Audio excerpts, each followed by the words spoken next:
जल्दबाजी करेंगे तो वो आप जानते हो, जल्दबाजी करना वो ठोकर खा जाता है। हम चाहे वो ठोकर नहीं खाए। आने वाले समय में इस चुनाव के बाद में भी हमें 2 साल मिलेंगे तो 2 साल हमारे लिए पर्याप्त है कांग्रेस बीजेपी को राजस्थान से उखाड़ फेंकने के लिए। नरेश मीणा के साथ वही हुआ जो साल 2018 में सचिन पायलट के साथ गहलोत ने किया।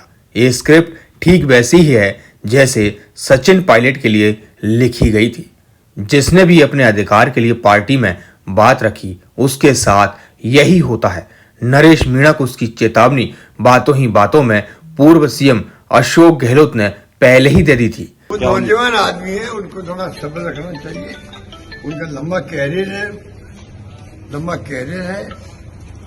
मुझसे भी एक बार मिले थे। मैं चाहूंगा कि वो भी थोड़ा शांत स्वभाव रखे अपना। लंबी रेस का घोड़ा हो सकता वो, पर अपने जो उनका गुस्सा है उसको वो ठंडा कर ले। गहलोत ने कहा था, जवान खून है, अभी काबू रखो, मौका मिलेगा, इतनी जल्दी क्या है। साथ दिमाग से बात करे, सबको साथ लेकर चलने की बात करे तो उनका लंबा कैरियर वो हो सकता है कि वो कामयाब भी हो। कांग्रेस में संभावना है। जल्दबाजी करेंगे तो वो आप जानते हो, जल्दबाजी करना वो ठोकर खा जाता है। हम चाहे वो ठोकर नहीं खाए। अंता विधानसभा उपचुनाव के लिए प्रमोद जैन भाया को टिकट मिल गया है और नरेश मीणा को बनवास। कांग्रेस ने नरेश मीणा को पार्टी से 6 साल के लिए बाहर कर दिया है। नरेश मीणा पर पार्टी विरोधी गतिविधियों में शामिल होने का आरोप लगाया गया है। एक तरफ नरेश मीणा को पार्टी से बाहर कर दिया गया है तो दूसरी तरफ नरेश मीणा के समर्थन में कई कांग्रेसियों ने पार्टी से इस्तीफा दे दिया है। नरेश मीणा को कांग्रेस से 6 साल के लिए निष्कासित किया गया है। अब उनका अगला कदम क्या होगा, ये बड़ा सवाल है, क्योंकि बीजेपी में वो जाएंगे नहीं। इसको लेकर खुद उन्होंने कहा था, मान सम्मान और स्वाभिमान के साथ समझौता नहीं करूंगा। मैं मान सम्मान स्वाभिमान का समझौता नहीं करूंगा।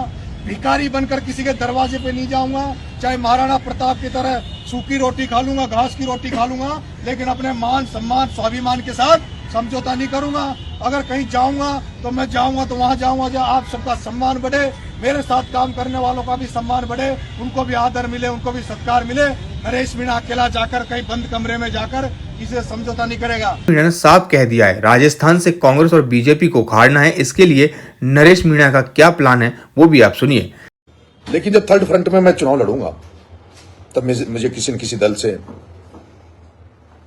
गठबंधन करना पड़ेगा, उसका सिंबल लेना पड़ेगा और उसको लेकर मेरी उनसे बात चल रही थी तीसरे मोर्चे के सारे नेताओं से, क्योंकि आने वाले समय में इस चुनाव के बाद में भी हमें 2 साल मिलेंगे तो 2 साल हमारे लिए पर्याप्त है कांग्रेस बीजेपी को राजस्थान से उखाड़ फेंकने के लिए।